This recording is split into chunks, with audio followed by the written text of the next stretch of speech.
Qualquer coisa que o outro. Agora, dá um estudo empresarial extenso, complexo, que é assim, explicando o funcionamento da empresa. Mas aí vai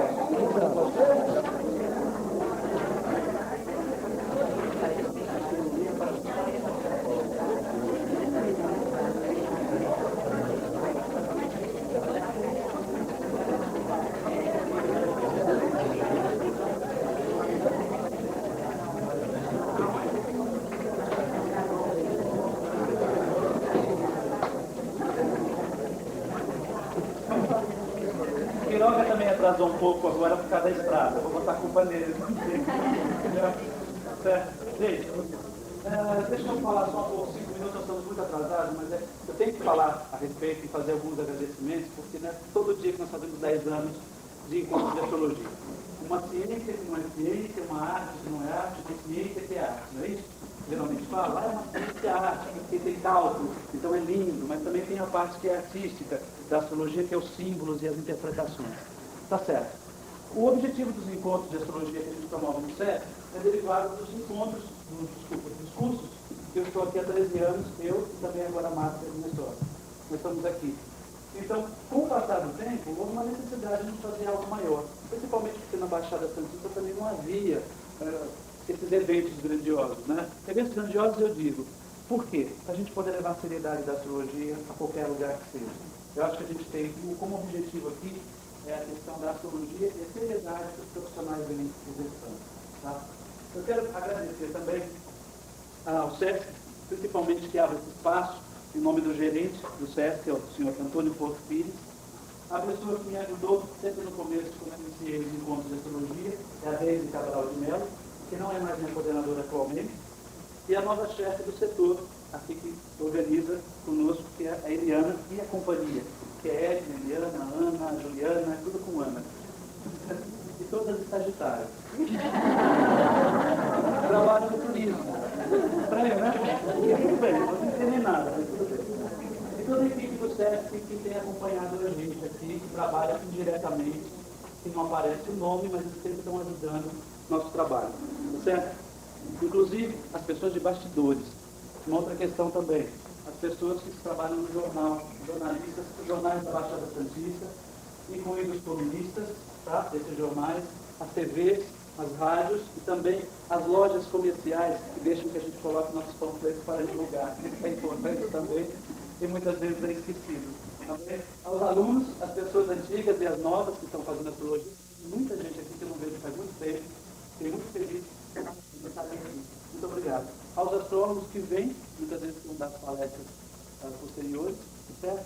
E as pessoas que vêm aqui torcer pela astrologia, principalmente é uma luz maior que a gente tem lá em cima, não sei qual é o nome, cada um dá o seu nome, não importa qual seja. Por mais que a gente estude astrologia, eu acredito que tem sempre uma luz maior que nos ajuda e nos auxilia. Tá bem?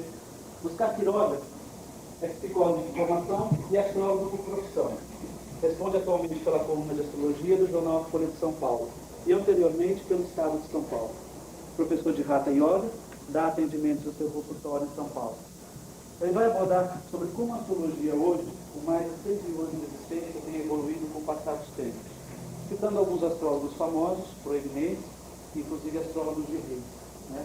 Eu queria saber uma coisa. Precisa de abertura para levar? Claro, sim, outra coisa. Sobre isso, tá bem? Ok, então vai ter perguntas para vocês fazerem. Eu tenho uma frase de Plotino, antiga, que dizia: o movimento dos astros anuncia acontecimentos futuros, mas ele não os produz. Bem, vocês?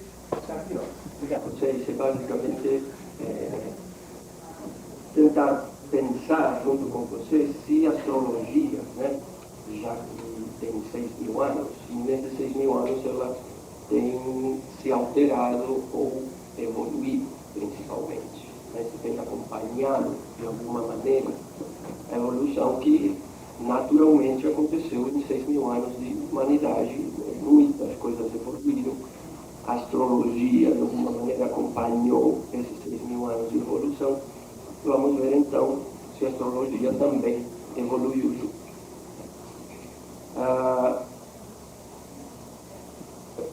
Em primeiro lugar, pensem vocês que, apesar de conseguirmos dizer entre nós que a astrologia tem 6.000 anos de antiguidade, para a história, né? A história, tecnicamente história, né? Tudo que é história é estar registrado pela escrita. Antes da escrita não tem história. Não sei se vocês sabiam disso, né? A história começa oficialmente com a escrita. Antes da escrita não existe história. Então, se estamos falando de 6.000 anos, nós estamos falando de um tempo anterior à escrita. Né? A escrita começa com os gregos também, para a nossa cultura ocidental. Vamos deixar os chineses de fora, porque os chineses são de outro planeta. Eles não pertencem para nós, a humanidade. Né? Eles já tinham escrita, já tinham tudo isso, mas eles são um povo à parte. Eles vão evoluindo em outra direção, né? Paralela. Mas para nós, oficialmente, a história começa com os gregos e tem 4.000 anos, então não são 6.000 anos de astrologia. Tecnicamente, a história da astrologia e o registro da astrologia começa na Babilônia, com umas tabuinhas de argila, né, que eram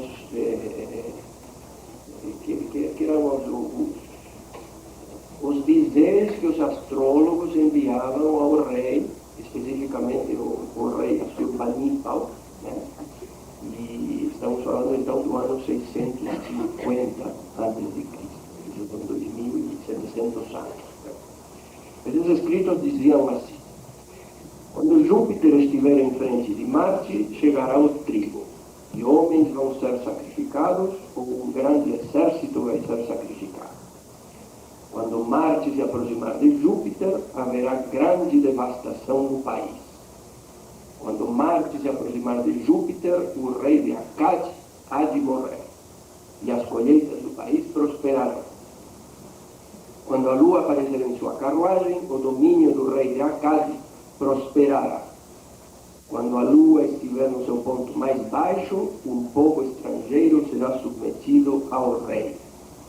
Quando Mercúrio culminar em Tamuz, virão as colheitas. Quando o leão estiver escuro, o coração da terra não será generoso. Vida eterna ao rei de Azamandu. Quando Júpiter se unir a Vênus, os oráculos do país chegarão aos deuses. Merodach e Sarabanitum ouvirão as orações do povo e terão pena dele. Provavelmente Merodach e Sarabanitum eram os deuses da época. Deixem que me mandem um jumento para que possa descansar meus pés. Quem assina é um astrólogo que se chama Nirgatitir. A maneira dos astrólogos da época transmitirem a noção de que existiria uma relação, né, entre o que seria visto no céu e os acontecimentos relativos ao reino, né, porque o que interessava para eles era tudo que afetasse ao reino. Né.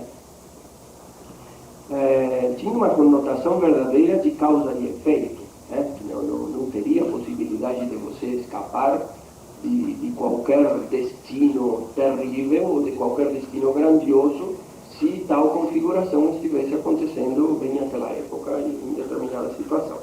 Então, é legítimo, né, que até hoje se pense que a astrologia lida com os fatos e especialmente lida com o assunto do destino, que vou adiantando para vocês, é uma das questões principais que os astrólogos devemos perguntar-nos, né, qual é a natureza do destino, a que nível de determinação há no destino, qual é o nível de liberdade com que a gente pode lidar com os fatos visíveis no mapa astrológico. Né?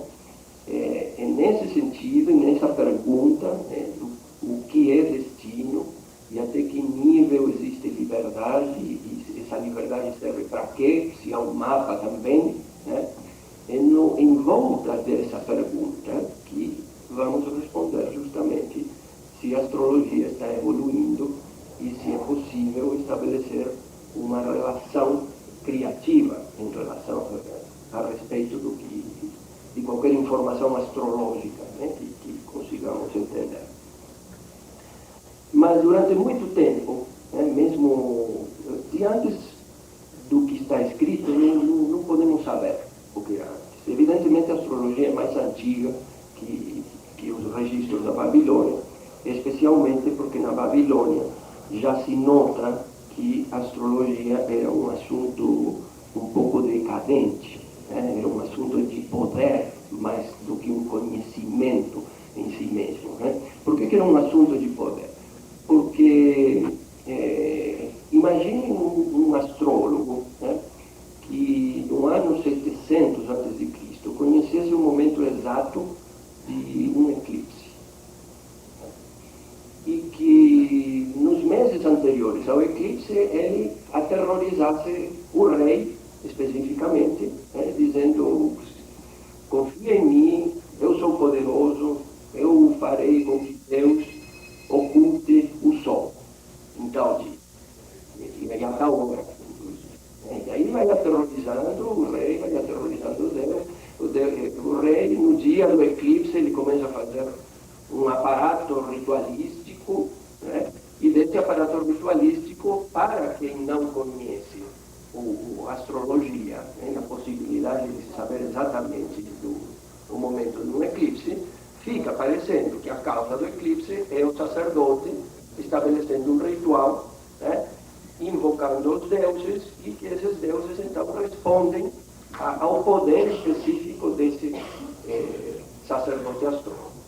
Evidentemente, esse é um sinal de corrupção, é um sinal de decadência, né, associado à astrologia, e que estabelece para todos os que hoje fazemos astrologia uma verdadeira maldição que até hoje perdura, né, do fato de sermos personagens um tanto obscuros, né, para o comum das pessoas, porque lidamos com algo, né, que contraria a possibilidade de haver um Deus, né, que diga o que precisa acontecer, né, ou a possibilidade de qualquer associação que se faça em termos de conhecimento, de dizer, não, então se há uma conjunção de Marte e Júpiter, né, que há uma possibilidade de que os ânimos se inflamem, de que haja uma revolução, de que seja esse o estopim de uma guerra.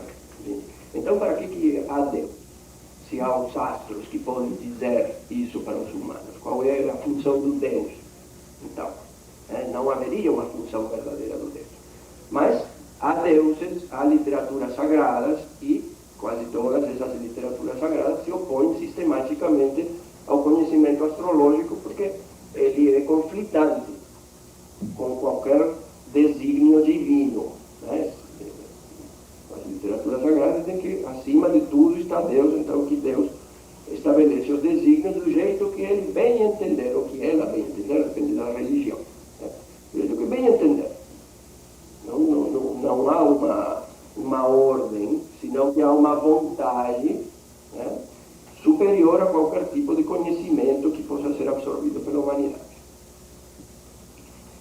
Então, o registro que existe de astrologia, né, e o que se conhece como a origem de astrologia para a nossa história, para a nossa cultura, ela provém de um fato que já estava em decadência, né? Não provém de algo que forneceria esclarecimento, que forneceria a possibilidade de acompanhar um ritmo mais adequado e harmônico entre o tempo das colheitas, o tempo da semeadura, né? O tempo em que é possível sair de casa porque é primavera, o tempo que era necessário ficar dentro de casa porque vinha o inverno. Todos esses são fatos astrológicos em última instância, né? Fatos astrológicos estão sempre ligados aos movimentos dos planetas. Então, as estações também fazem parte de um sistema astrológico, né? Há um uso evidente, né, da astrologia que é esclarecedor, e há um uso que é decadente, que funciona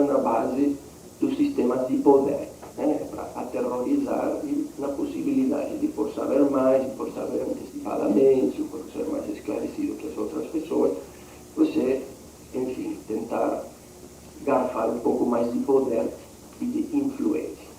E era o que estava acontecendo factualmente na Babilônia, né? Então, a astrologia já começa com o pé esquerdo em relação à nossa cultura. Ela já não tem um bom começo, não tem um bom berço, um verdadeiro berço, né? Ela já começa errado, porque todo o resto do acompanhamento, né, e a tentativa humana que vem desde sempre, né, de se esclarecer, de se liberar da superstição, de se liberar de qualquer tipo de poder constrangedor, né, que essa é a natureza humana e essa é a cultura que nos acompanha até hoje. Poder ter conhecimento, poder superar os limites da natureza, né, e estabelecer não apenas um domínio sobre a natureza, senão um acompanhamento, né?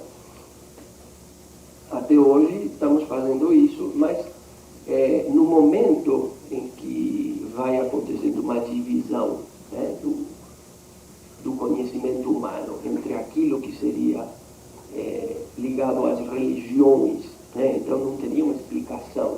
O que é ligado às religiões não tem uma explicação, é simplesmente religioso. Está escrito, é assim e não há por que explicar, é um mandato divino, né? Mas a tentativa humana de esclarecer-se, de dominar a natureza, de superar os limites, é justamente também a tentativa de superar o mandato divino, né? E tentar transformar a religião já não em um objeto de culto cego, mas em algo que permita um maior conhecimento, né? Hoje em dia podemos conversar isso, podemos entender isso, porque já são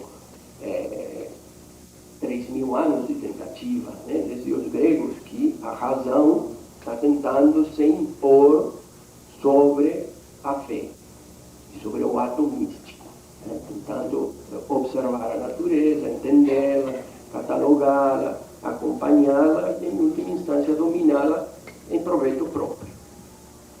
E somente depois de 3.000 anos é que isso já está instalado completamente, e por isso este discurso que eu estou dando a vocês, essa oposição entre o que é místico e o que é racional, né, é algo que em todos vocês já está sentado, é um conhecimento, é aceito.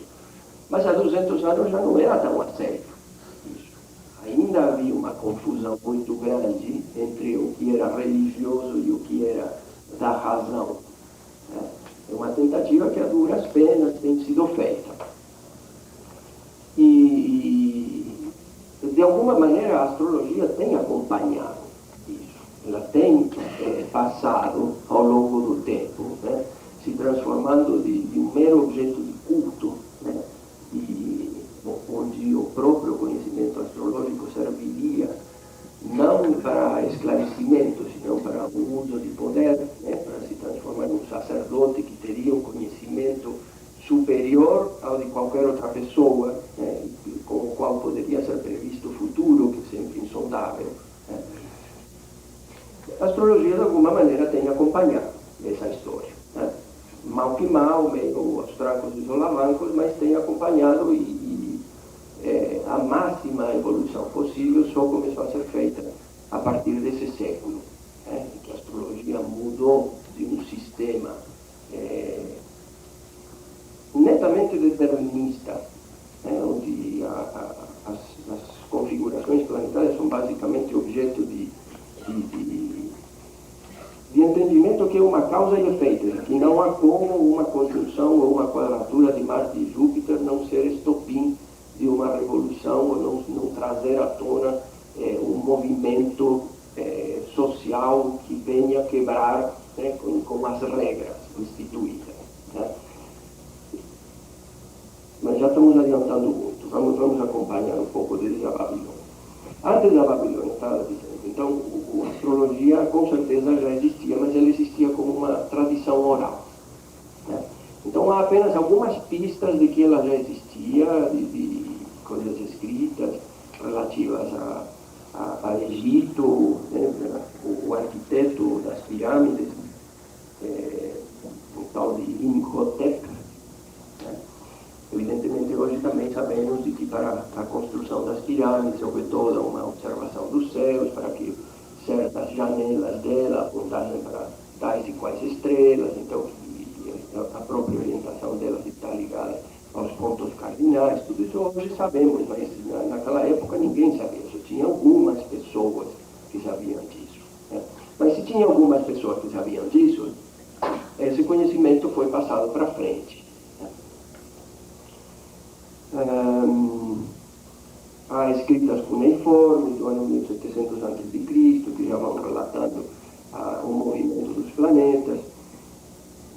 Pitágoras, né, talvez seja o astrólogo mais famoso que a gente vai conhecer, astrólogo que data de 580 a.C., né? Então, se tinha na Babilônia, né, na mão dos caldeus, na Babilônia tinha dois povos mais importantes.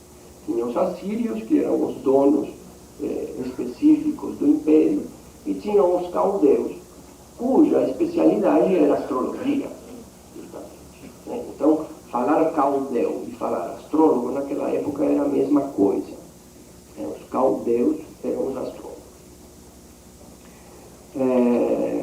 Agora, isso estava acontecendo no ano 650 a.C.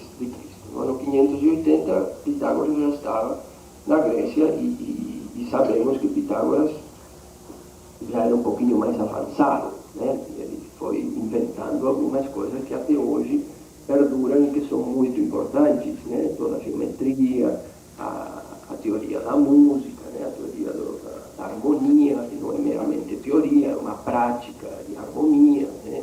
E que se aplica à música das esferas, como ele chamou, né? Que ele chamava a astrologia de música das esferas, e ele entendia e talvez ouvia e talvez via, né, o sistema solar se movimentando e ao mesmo tempo emitindo música.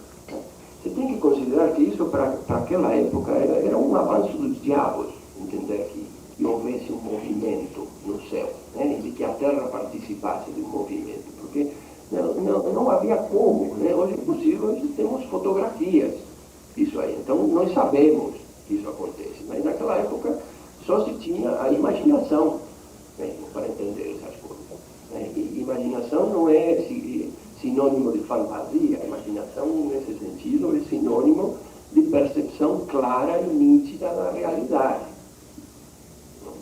Sem nenhum instrumento, sem nenhuma certeza, a não ser a interna, né? A certeza subjetiva de que essas coisas fazem extremo sentido, e de que essa é a realidade factual.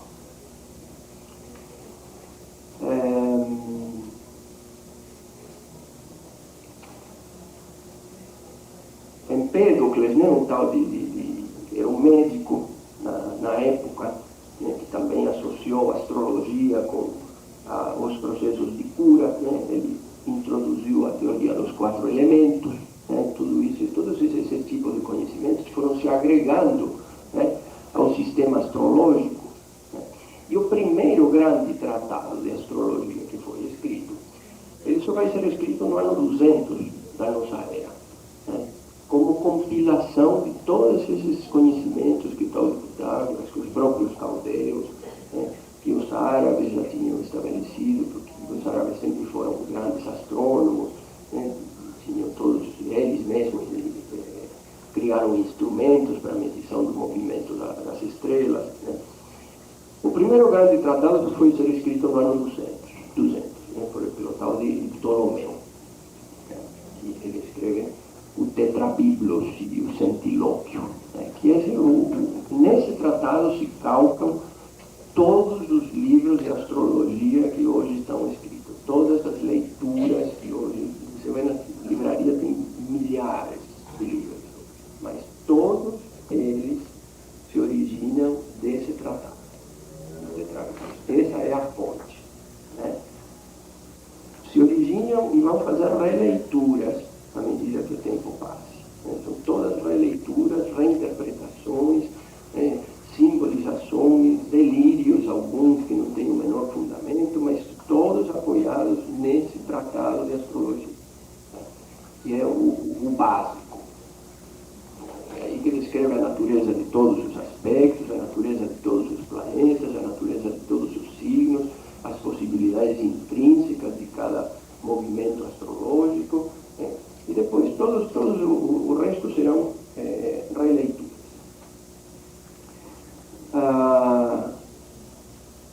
Um grande relato de astrologia, né? De tempos em tempos a astrologia foi impactando, né? E quase sempre impactando não o povo, né? Não os gentios, né? Porque não teriam poder nenhum de trazer a astrologia para uma importância maior, né? Então deveria se fazer algum impacto nos governantes, né? Para que a astrologia adquirisse transcendência. Em Roma, a ascensão do Augusto, né, do César Augusto, foi predita por um astrólogo. Inclusive predita no momento em que Augusto não passava de um centurião, né? Então ele era um mero militar que tinha a cargo algumas, comandava umas tropas, centurião, que chama-se centurião porque comanda 100 homens. E comandava esses 100 homens, então não tinha ideia de que um dia pudesse ascender ao trono. No entanto, teve contato com esse astrólogo, e o astrólogo predisse que ele seria César, né? Isso caiu no esquecimento, mas Augusto de fato foi entronado, né? E ele ficou tão impressionado pelo fato que mandou cunhar moedas com o signo dele, que estão no signo dele da Capricórnio. Então se encontram moedas romanas com o símbolo de Capricórnio, né? Que é o do Augusto.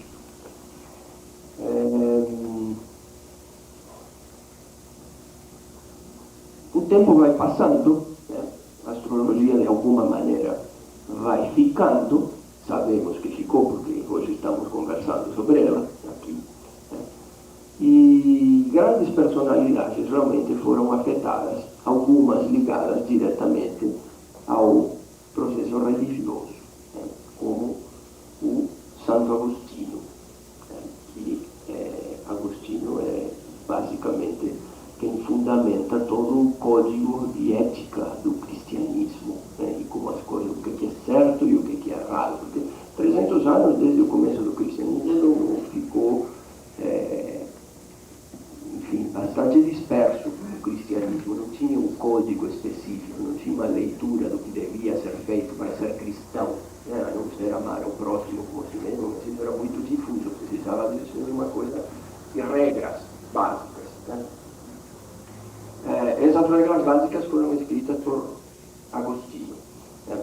E estamos falando do ano 300. Só que antes de ele entrar em cheio na questão religiosa, ele se consultava muito com astrólogos, né? E ele queria saber sobre o futuro dele, porque ele devia ser uma pessoa bastante conflitada consigo mesmo, né?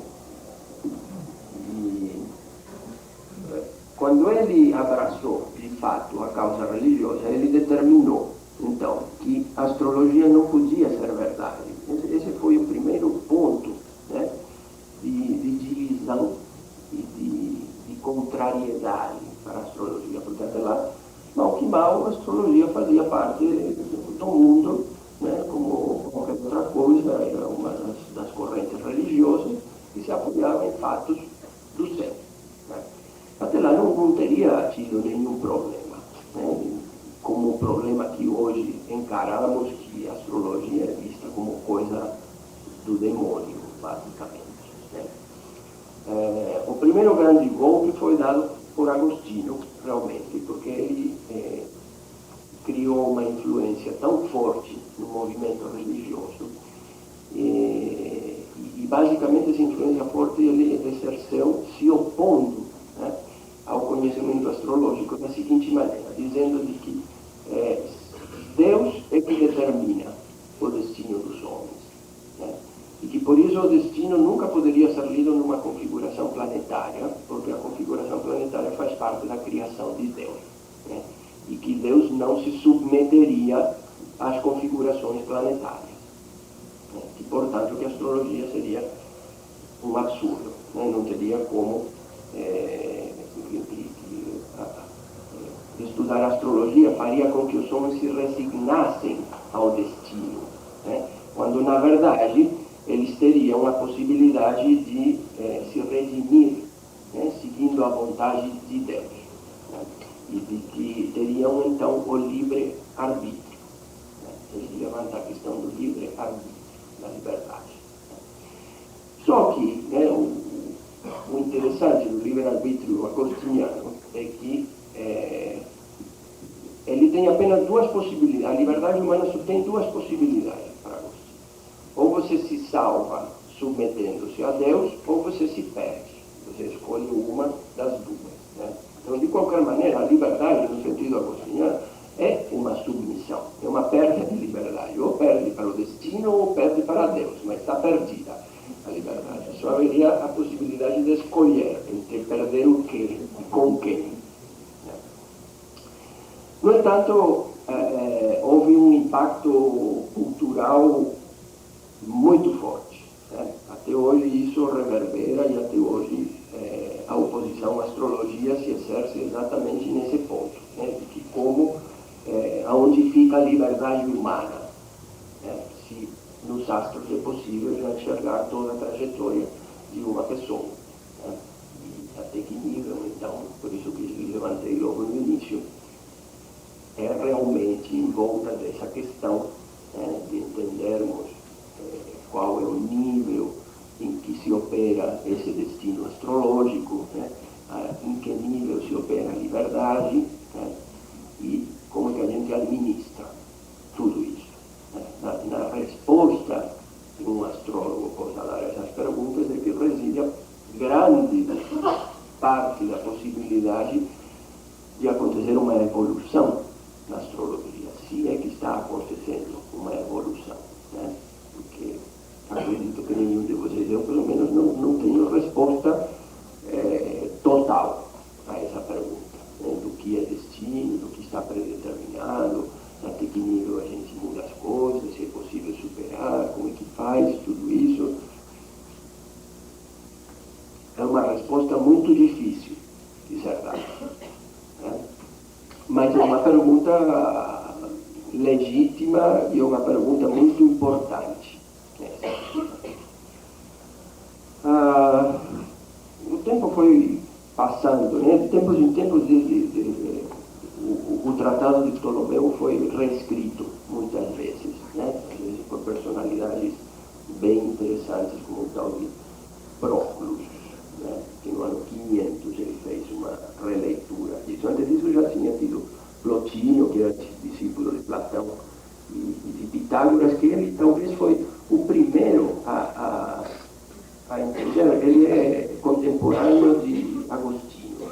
Então, enquanto Agostinho dizia, não, a astrologia é fatalista, então não pode ser verdade, o tal de Plotino, ele já começava a falar de que a astrologia não seria fatalista.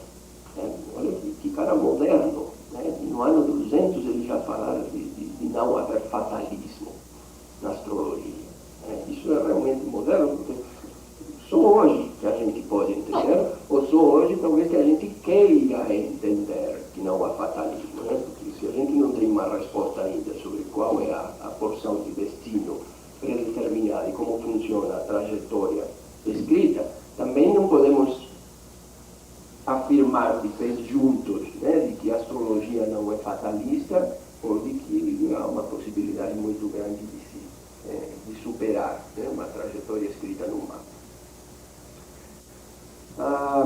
Na Idade Média, a astrologia ressurgiu graças aos árabes, né, os árabes que trouxeram com nova força a astrologia, principalmente aplicando a astrologia na medicina.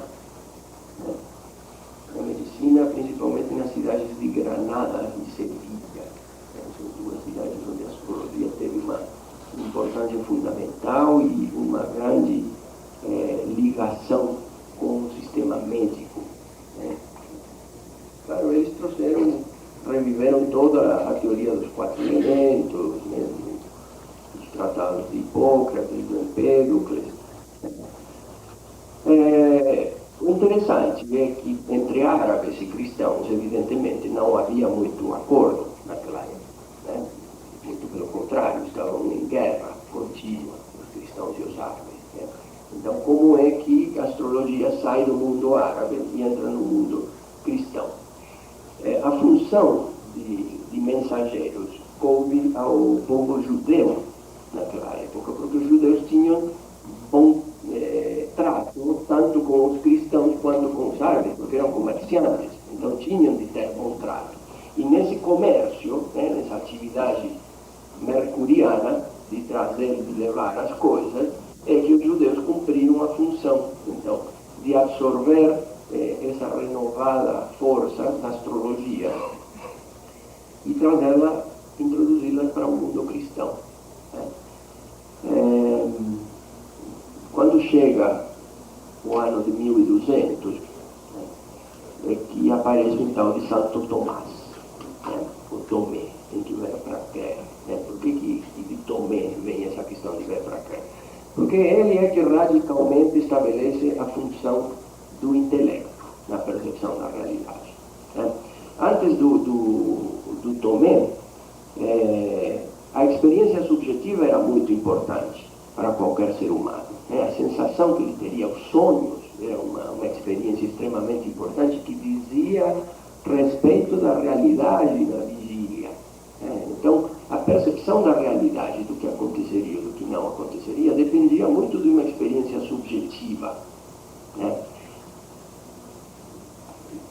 Já havia, evidentemente, uma tendência da humanidade, como eu estava explicando logo no início, de tentar se livrar um pouco do jugo dessa experiência subjetiva, porque ela basicamente é um tanto caótica. Você não sabe qual é a natureza do sonho que está te impactando, qual é a sensação, se é verdadeira, se é uma ilusão. É um sistema um tanto caótico de percepção. Mesmo sendo real, não há como compartilhá-lo diretamente, porque é uma experiência subjetiva, uma experiência interna.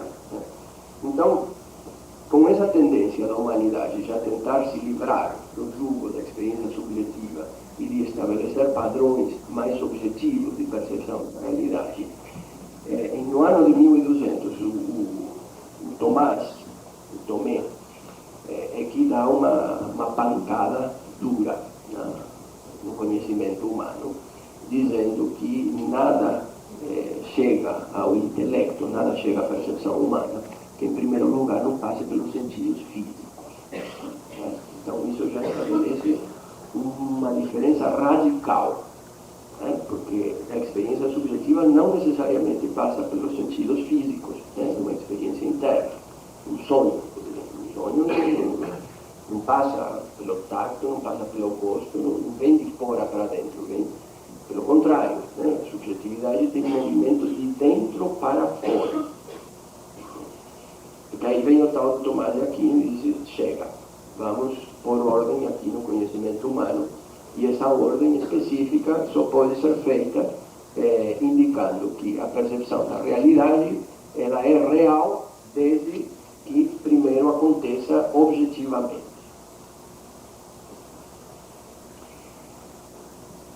A humanidade realmente começou a mudar a partir daí, porque isso deu pano de fundo e um caldo bem substancioso para que hoje em dia sejamos seres racionais, sejamos seres concretos, objetivos, e tenhamos a matéria como um elemento principal de orientação, para que possamos dizer isto é real ou isto é irreal. Hoje em dia, inclusive, a grande tendência da humanidade é considerar a experiência subjetiva como uma experiência inferior. Não entre nós, talvez, que se interessam já por astrologia, tem um outro sistema de valores, mas nós somos minoria em relação ao mundo. O mundo estabelece hoje, a cultura estabelece de que a realidade é objetiva, a realidade não é subjetiva, porque o que é subjetivo, pelo fato de não poder comprovar-se empiricamente, pelo fato de não poder multiplicar-se, comunicado para as outras pessoas, né, que então há de ser posto em dúvida sobre a realidade e sobre a verdadeira origem. Nós estamos tentando ainda manter as coisas em outro nível, mas devemos compreender que esse nível é muito antigo, né? E que de alguma maneira o racionalismo veio para ficar, que não, a gente não há retorno da história onde o racionalismo seja derrocado, né? Onde de novo a experiência subjetiva venha a ser colocada no trono do conhecimento humano, e que isso não há volta, né? Nunca, não se volta para trás. O racionalismo já veio, já tomou conta do planeta, já produziu maravilhas, produziu toda a revolução industrial, toda a revolução tecnológica, então isso já veio para ficar, né?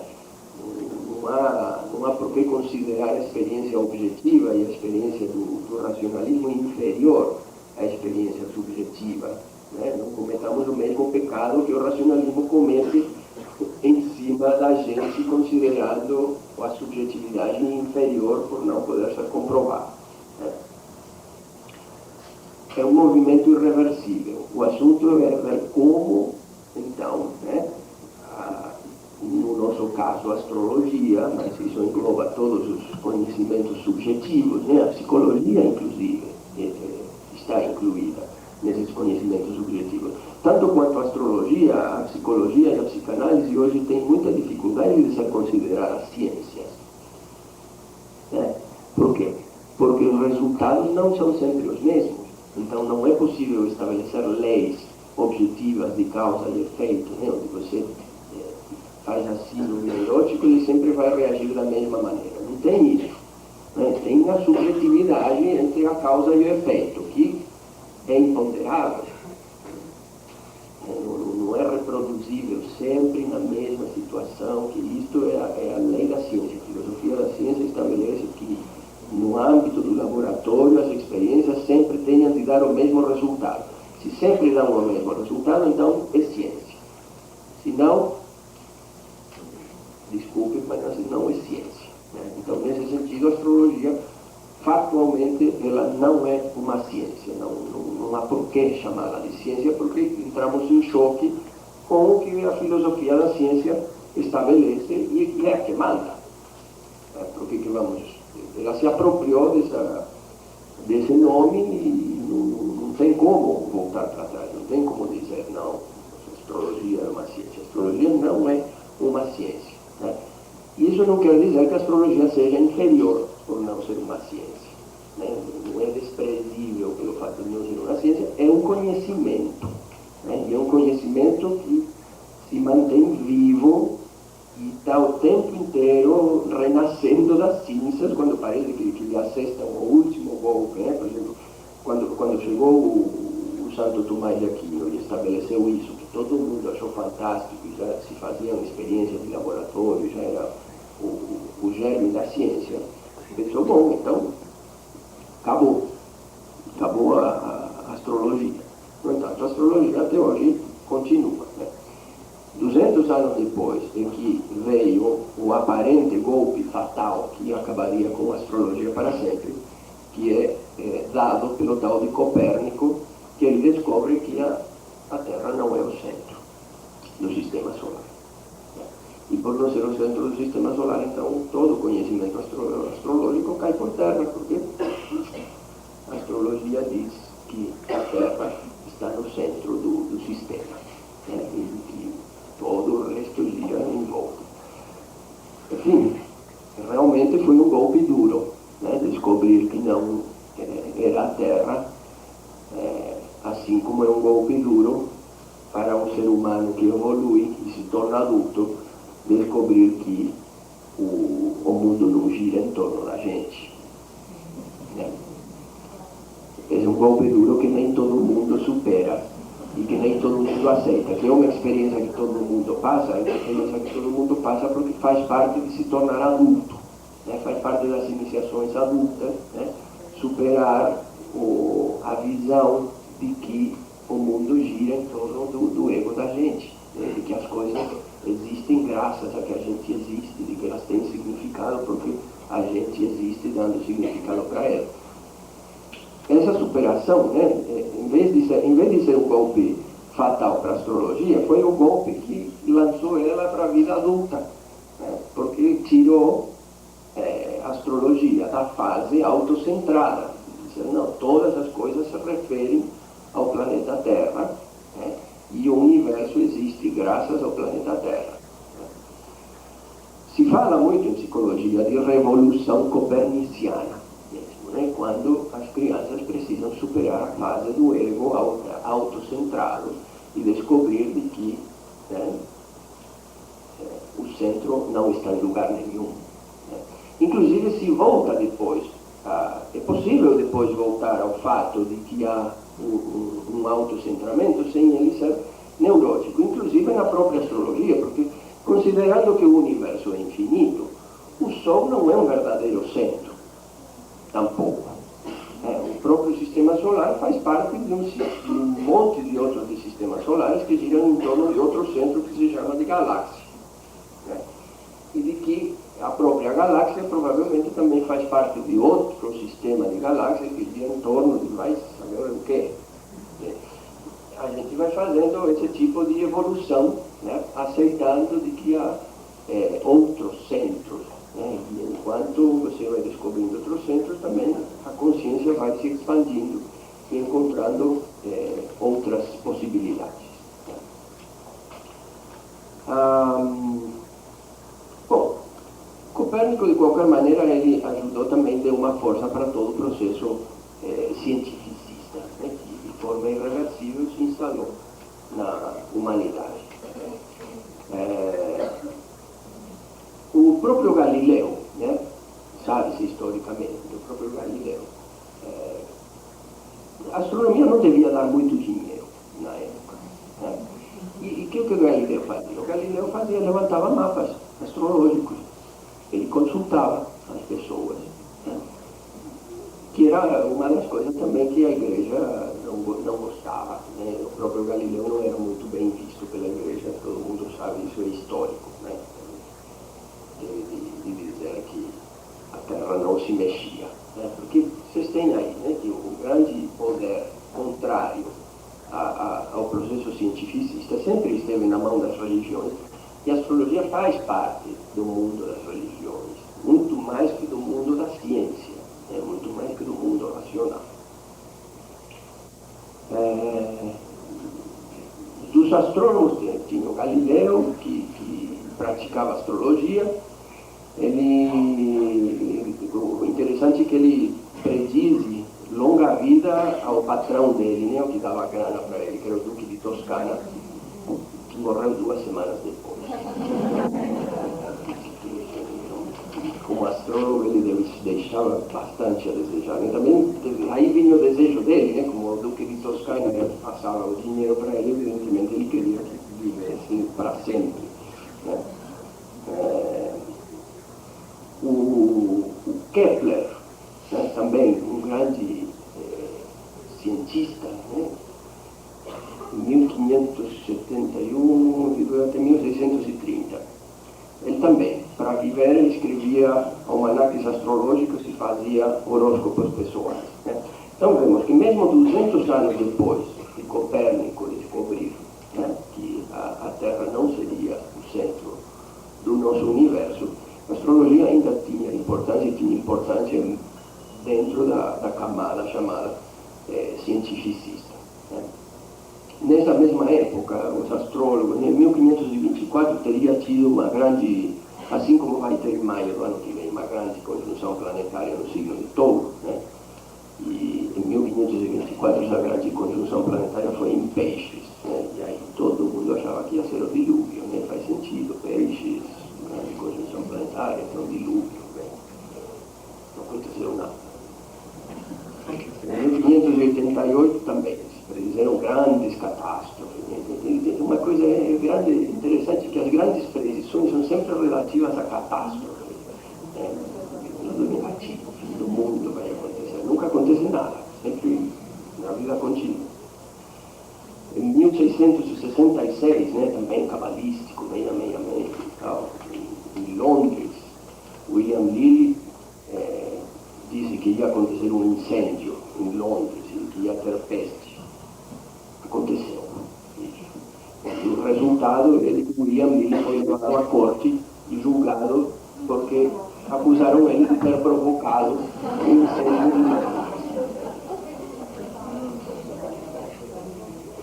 Veja, às vezes é melhor não fazer a prescrição.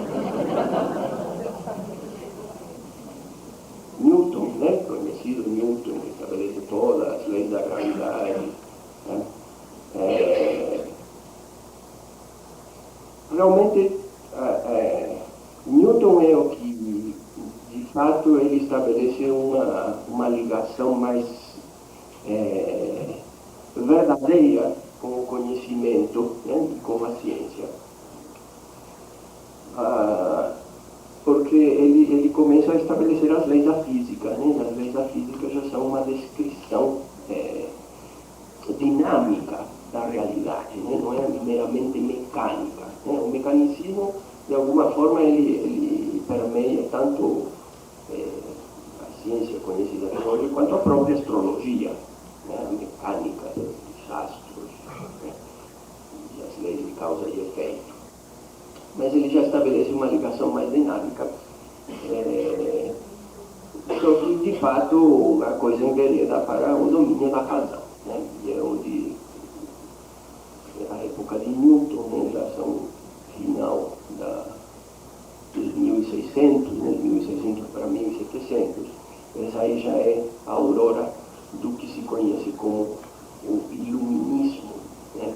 O iluminismo é basicamente todo o processo de esclarecimento, todo o processo de, por meio do conhecimento científico, a humanidade se safar do domínio da superstição, né? E do domínio principalmente das religiões, né? Que estipulam regras sem se dar o trabalho de explicar o porquê dessas regras, né? Acreditar ou ser banido de lá. O iluminismo, basicamente, é a possibilidade de, pelo exercício da razão, você solucionar os problemas da existência. E até hoje esse é o domínio dela, porque a razão dispensa os deuses, dispensa o céu, e se ocupa de construir, né, da humanidade para a humanidade um reino aqui na Terra que seja semelhante ao reino dos deuses, e é o que está acontecendo. Hoje temos um grande domínio da natureza, temos máquinas, temos tecnologia, temos coisas que no começo do século seriam impossíveis de ser pensadas, né? E que, se por um lado são um grande abacaxi, por outro lado significam um grande avanço, significam algo que não dá para abrir mão disso, né?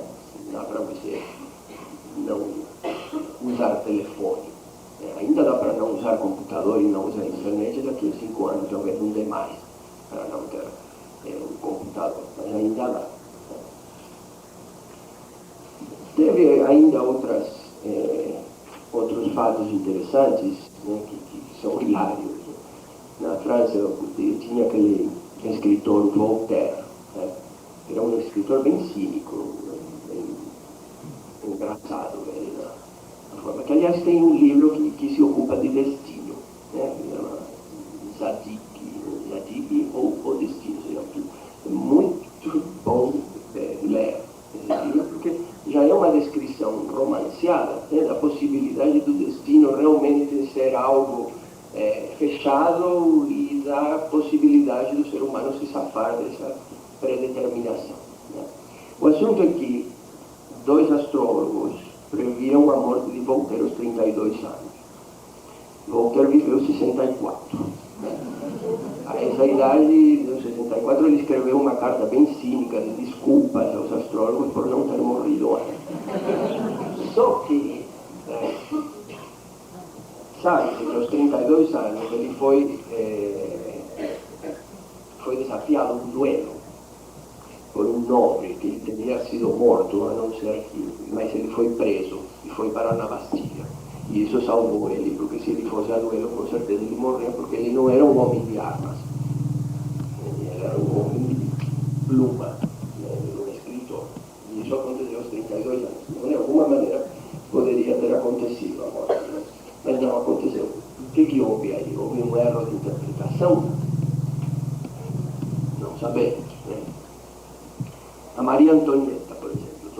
sabem, ela perdeu a cabeça.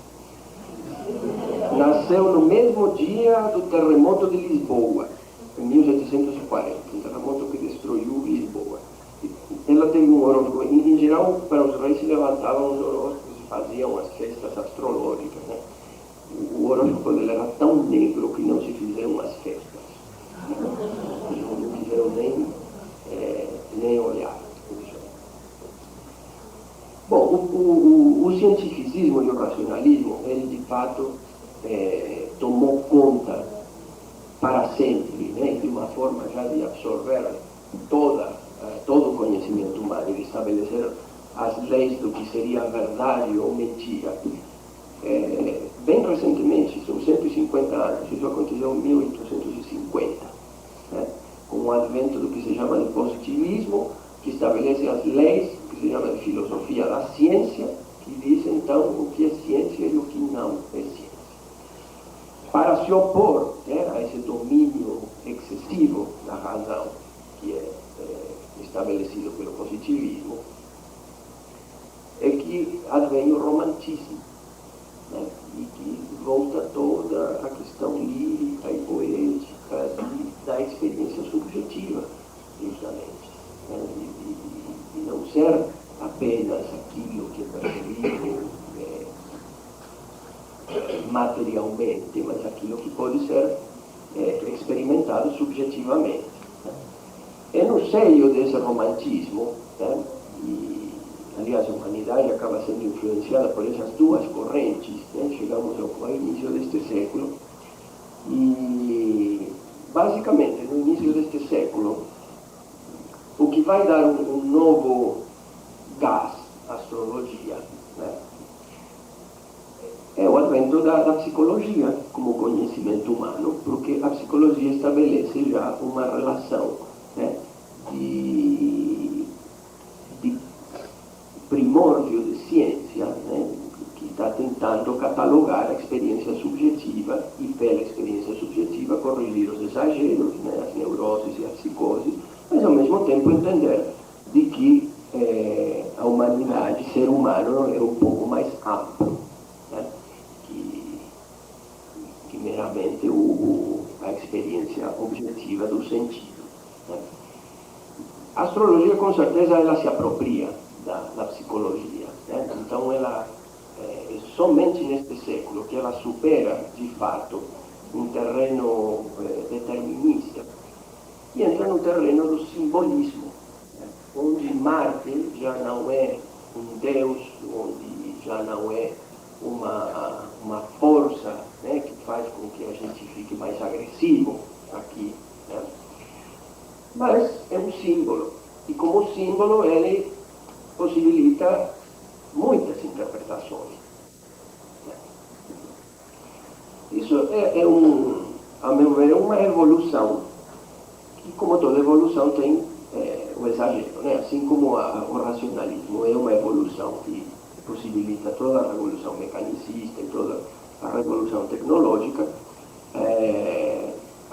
o simbolismo, né? A simbologia e a associação da astrologia com a simbologia, por um lado é um avanço, porque liberta, né, da possibilidade de uma relação muito fechada entre a configuração a ser vista e o acontecimento, né.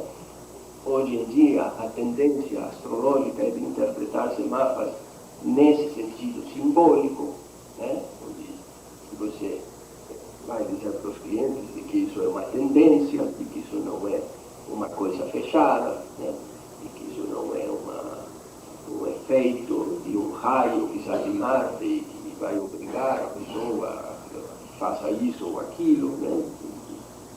Muito mais que isso vai começar como uma experiência subjetiva, de evidentemente você passar por um período de maior irritação e como você vai administrar essa irritação. Bom, isso fica lá na tua mão, né? Você é livre para ver o que você faz com isso, né? Então você joga a culpa na pessoa, mas não é nem dos astros, nem de você que talvez não saiba interpretar isso, é da pessoa que tem que administrar esse símbolo. Bom, de alguma maneira isso é um avanço, porque pelo menos você não aterroriza o cliente dizendo que não tem saída àquilo que está acontecendo com ele. Né? Agora, por outro lado, se cai também no exagero de achar que tudo se parece com tudo, de que símbolo tem qualquer interpretação, e no fim caímos naquele ângulo cósmico, né? Que tudo é tudo, qualquer coisa, qualquer interpretação vale. Né? Só chutar é simbólico, então é simbólico. Vamos lá. Né?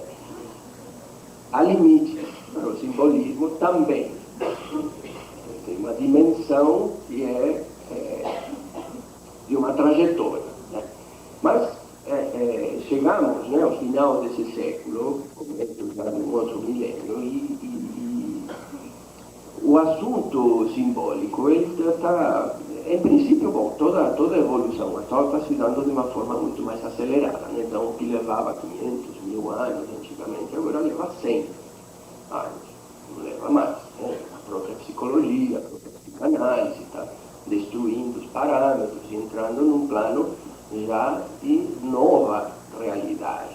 Né? E a própria astrologia também vai ter de acompanhar essa superação do simbólico e entrar para um terreno real, entender então como é que funciona a astrologia. Porque faz sentido, não faz sentido a astrologia, não faz quando se lê um mapa, por mais chute que seja, acaba estabelecendo uma trajetória e coloca parâmetros temporais, né, bastante precisos, né, de acontecimentos, mesmo que a gente não consiga muitas vezes adivinhar o acontecimento em si, né, pelo menos consegue interpretar a experiência subjetiva de uma pessoa que estará acontecendo. O acontecimento em si é muito difícil, né, de interpretar, né, saber.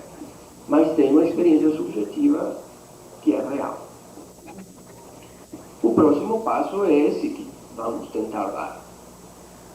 Superar o terreno do simbólico e entrar no terreno do real. São os 3 passos.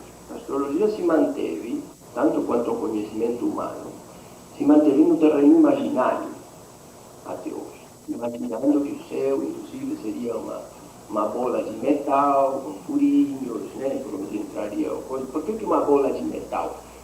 Porque se você pega as pedras que caem do céu, são de ferro, os meteoritos. Né? Então, se pensava que o céu é de ferro também. Né? Por isso que chama espaço sideral, sidérico, né? Ferro. Tudo isso é imaginário, é a tentativa de usar, né, as imagens conhecidas para associar o conhecimento e catalogar a situação, né? Dominar o conhecimento. Muito rapidamente estamos passando pela dimensão simbólica, onde as coisas já não têm uma relação direta com a realidade, mas passam por uma caixinha difusa, né, que se chama de inconsciente, onde todos são símbolos, né, são símbolos vivos, mas como símbolos eles propiciam infinitas interpretações, infinitas possibilidades. Né? E tem o terceiro passo, que é o passo do real. Descobrir, então, aonde é que de fato funciona a astrologia, o que é que ela representa, o que é que está sendo lido no mapa astrológico, né?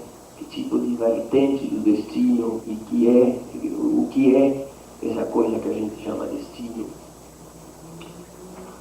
A duras penas, me parece que isso já começou a ser feito, né? Pelo menos sentaram-se as bases de escritos astrológicos muito obscuros, né? Que são muito difíceis de interpretar, que estão ligados à teosofia, né? Que tem umas mulheres que escreveram no começo de século, a Blavatsky, a Alice Bailey, a Mabel Collins, né? Que elas escrevem sobre astrologia, não tendo nada a ver com os tratados de Ptolomeu, que elas escrevem. De onde elas tiraram isso, não se sabe de onde tiraram, mas sentaram as bases, né, de algo que está falando de um circuito real de energia, né, do qual o nosso sistema solar faz parte com outros sistemas solares, de que os planetas então cumprem uma função de ir estabelecendo esse circuito, de que cada reino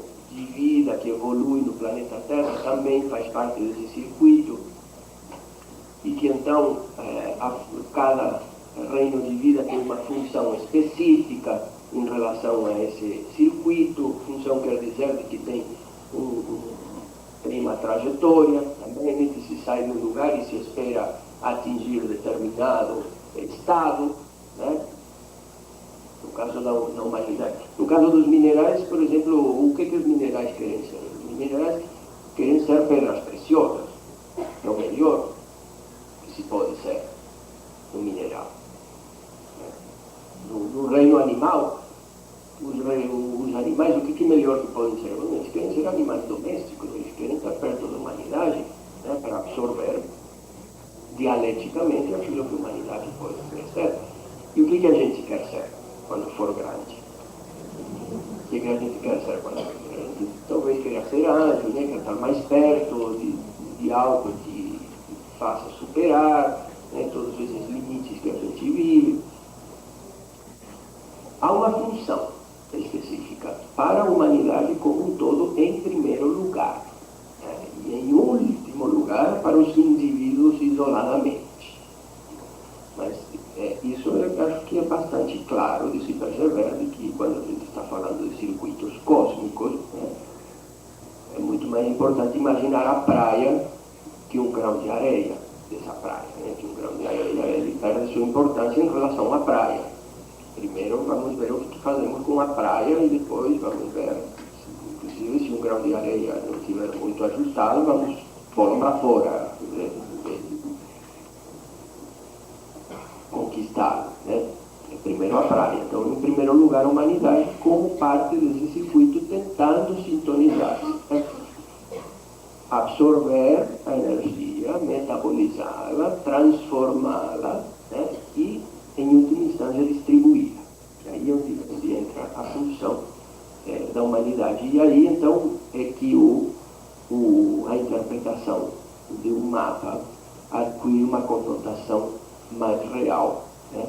Em termos de inserir esse mapa nesse circuito cósmico e ver isoladamente o indivíduo que tipo de função ele tem em relação a esse todo e que tipo de contribuição ele pode exercer, que tipo de energia ele vai poder distribuir às outras pessoas. Essa distribuição é que é importante, não é apenas entender, não é apenas contemplar, não é apenas encher-se de vida, mas, uma vez nascido, por meio das obras, né, distribuir aquilo que é absorvido e passar para frente.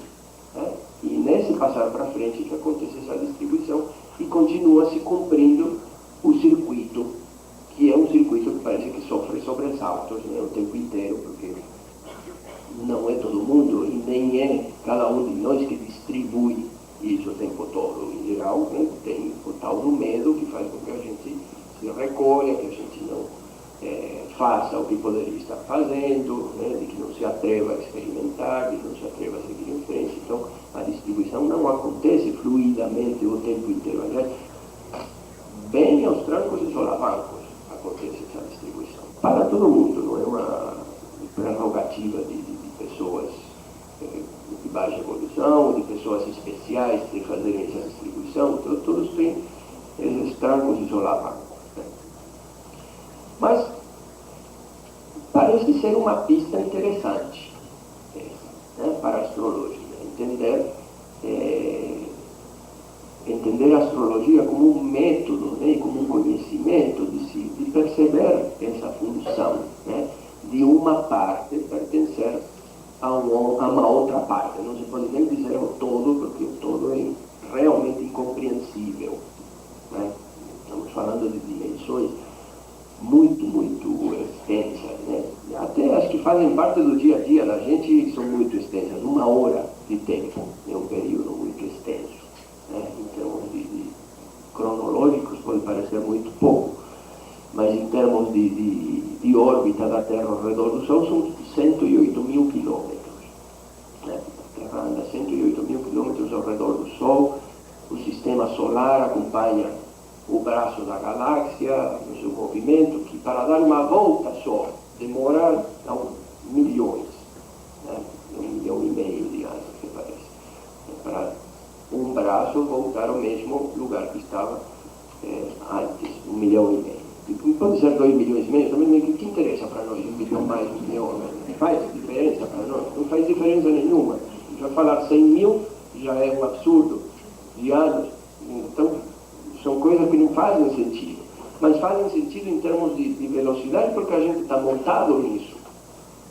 Não percebemos, mas está montado. Quanto tempo já faz? 1 hora?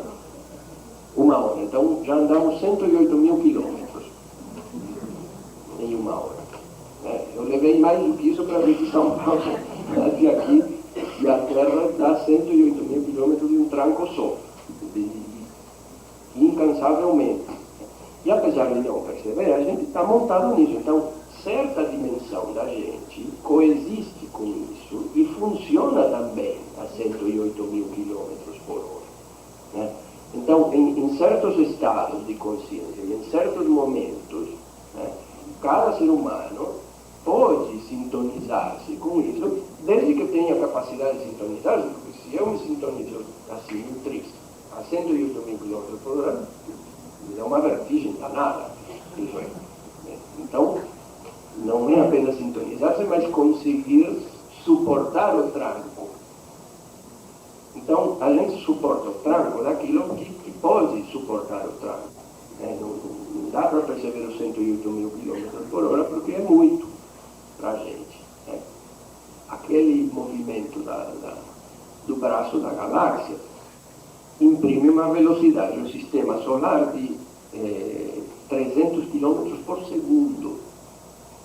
Isso também está acontecendo. Cada segundo 300 km, e mesmo assim leva 1,5 milhão para voltar ao mesmo lugar. É muito. Mas de todas essas dimensões a gente faz parte, a gente está montado nelas, toda a nossa estrutura, de alguma maneira, compartilha isso. Todo o processo de nascimento é um processo de desaceleração, de entrar na órbita da matéria, que anda mais vagarosamente, a vibração é bem mais lenta, e por isso também pode ser mais perceptível, ser mais tranquila. Mas mesmo assim, em alguns momentos a gente entra em angústia, não sabe por quê. E talvez seja porque algo a gente está percebendo uma outra situação que não é possível de ser assimilada imediatamente. Então, o que me parece que deva ser pensado o tempo inteiro essa pergunta que lhes fiz antes, a questão do destino, o que significa o destino, a quantas anda a liberdade, quando se lê o mapa, como funciona essa liberdade. Não vim aqui para responder as perguntas, vim aqui para lhes fazer a pergunta, para que vocês levem essa pergunta, e quem esteja trilhando o caminho da astrologia, que se pergunte isso o tempo inteiro, porque é uma pergunta crucial. E de que, de fato, então, a próxima evolução da astrologia é descobrir em que nível de realidade ela acontece, a descrição de que realidade ela é. É isso. Se quiserem fazer perguntas, estou à disposição. Desde que não seja se há destino.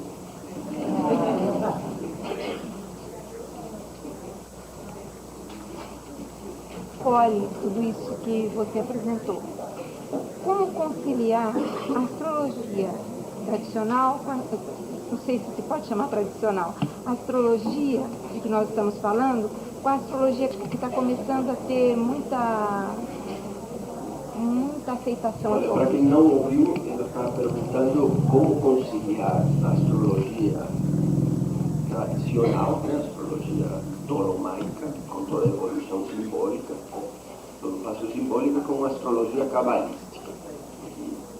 Ela refere que está tendo maior aceitação. Maior não. Está tendo alguma aceitação. Alguma aceitação. Eu, particularmente, não posso responder essa pergunta porque não conheço a astrologia cabalista. Então, não sou a pessoa mais indicada. Tem alguém aqui que pode responder essa pergunta?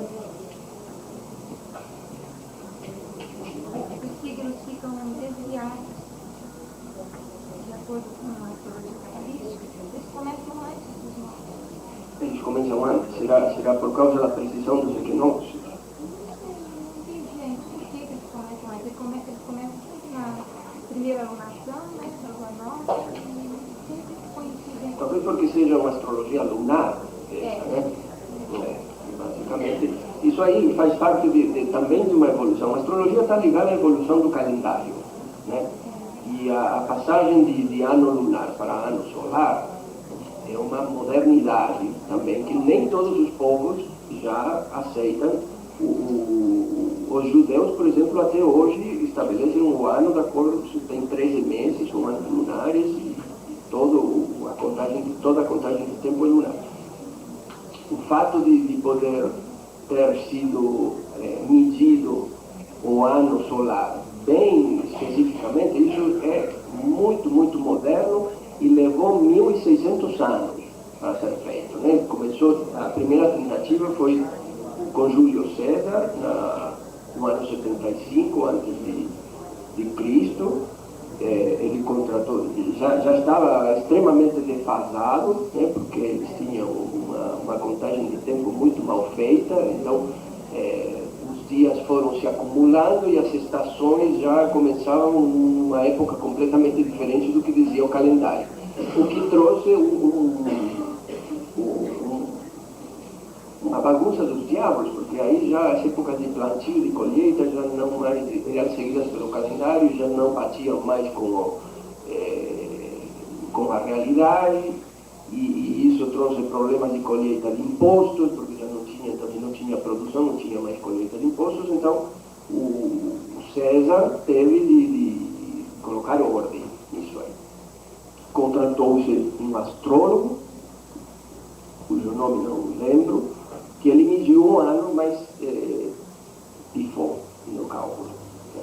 Ele disse que um ano duraria 365 dias e 6 horas. Né? E errado, não são 6 horas fechadas, são 5 horas, 48 minutos. Isso parece uma nada, né?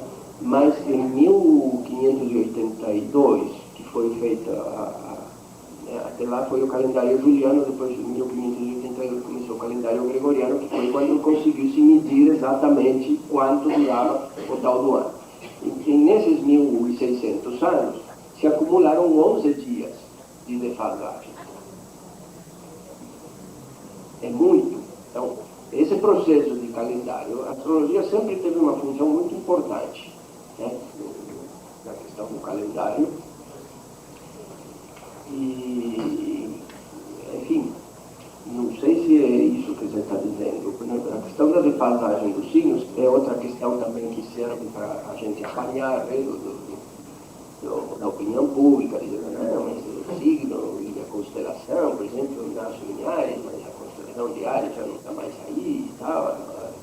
Bom, é de fato, né, a última vez que as constelações, que o ponto zero, né, do equinócio, de começo do signo de Áries, coincidiu com o começo da constelação de Áries, foi no tempo de Ptolomeu. Né? Daí começou a defasagem novamente. Mas constelação não é signo. Né? Uma coisa é constelação e outra coisa é signo. Quando falamos signos, estamos falando de um espaço imaginário que a Terra e os planetas executam ao redor do Sol e começa no equinócio. Os dois equinócios são os dois começos, né? E cada signo tem a sua proporção adequada. As constelações, inclusive, elas se superpõem umas às outras, né? Tem constelações maiores, constelações menores. Uma coisa é constelação, outra coisa é jornal, 5 anos. profundamente, desde o Instagram. E eu sempre pergunto, sempre leio, concordo, então eu sempre fico perguntando como é que a gente aplica a filosofia, a sua filosofia que é tão especial, né? Que fala de otimismo, de bons pensamentos. Você sabe que nem todo mundo acha isso, né? Às vezes eu recebo e-mail dizendo que você é um pessimista. Não. Não, mas você está se levantando isso, sabe por quê? Porque a leitura da coluna astrológica é um trabalho a dois. Eu escrevo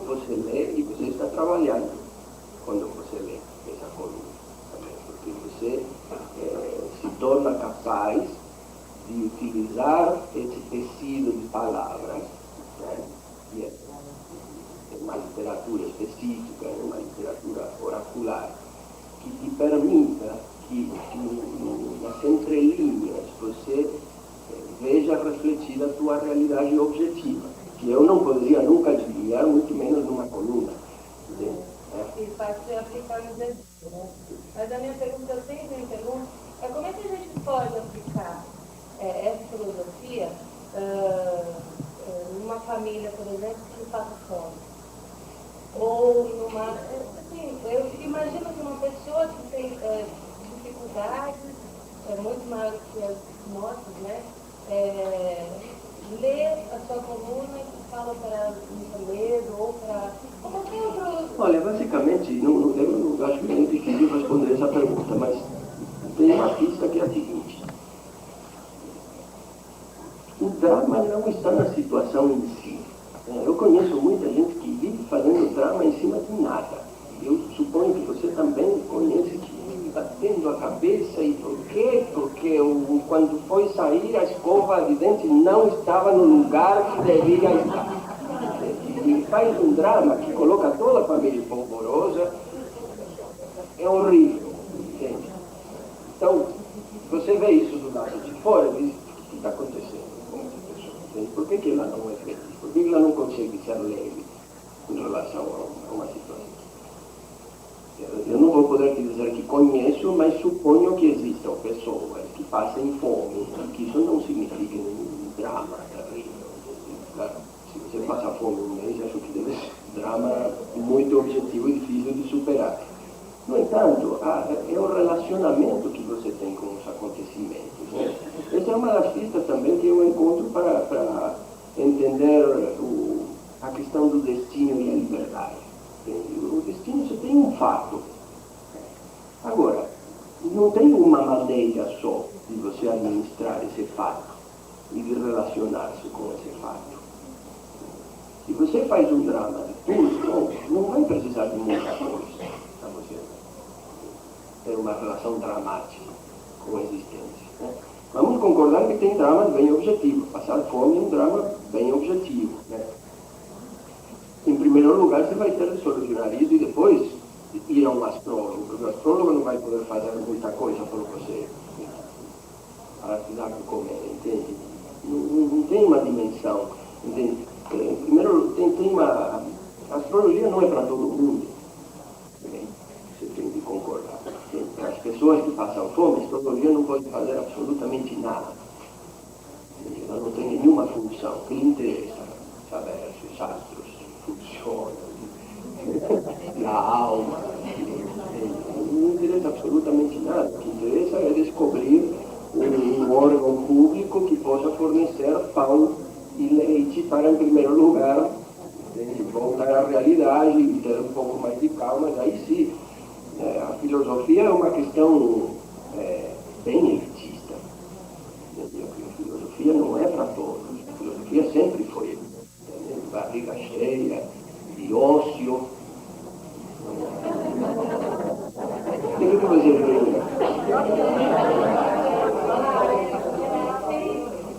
Uma pergunta aí, ele citou duas vezes que a mulher que está com fome é mais difícil, dos dias. Não.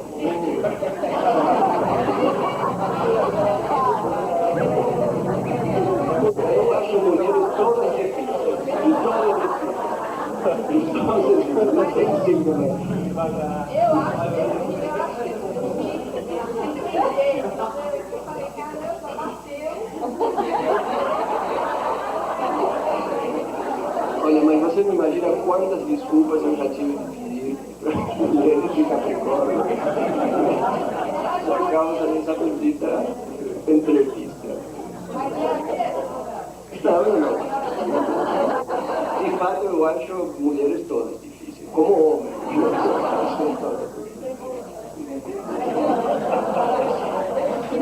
Uma mulher de Capricórnio no pedaço que...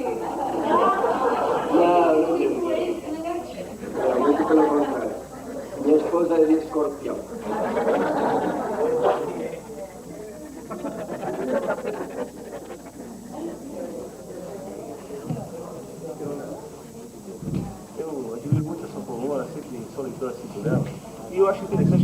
coloca a solução de uma forma poética. Você acha que é importante a poesia na astrologia, a junção? Tem Fernando Pessoa, né? Sim, tem Fernando Pessoa. Eu acho importante para todo astrólogo ele não estudar apenas astrologia, né? Porque a astrologia é uma filosofia e é uma técnica que você vai aprender, né? E que você vai precisar aplicar em alguma situação que você quer interpretar. Então, se te interessa aplicar em astrologia financeira, então, além de astrologia, você estuda finanças. Para saber, para adquirir a linguagem, para saber do que você está interpretando, né? Se você quer aplicá-lo em astrologia mundial, então aprende política, para você entender do que você está falando. Eu sou psicólogo, nas minhas consultas eu me especializo na alma. Eu tento estabelecer que dinâmica de relacionamento, já seja emocional, já seja intelectual, já seja físico, uma pessoa pode estabelecer com a vida. Com a coluna, eu tive, em primeiro lugar, de estudar português, que não é a minha língua de berço, né? Eu nasci na Argentina, então, em primeiro lugar, português. E, em segundo lugar, ir descobrindo um tipo de linguagem, né, que pudesse sintetizar mais informações em menos espaço, porque o jornal me dizia, não, você tem 5 linhas. Então, 5 linhas, eu sou obrigado a escrever todos os aspectos do dia e tentar sintetizá-los. Então, a linguagem poética acaba sendo de elevar a síntese e passível de transmitir uma experiência subjetiva de uma forma mais aceitável, né? E também, como respondi a ela, de fornecer uma trama onde não seja eu que estou dizendo o que está acontecendo com você ou o que vai acontecer com você, né? Que eu te forneça uma trama e dentro dessa trama você possa espelhar tua realidade, porque só você conhece tua realidade.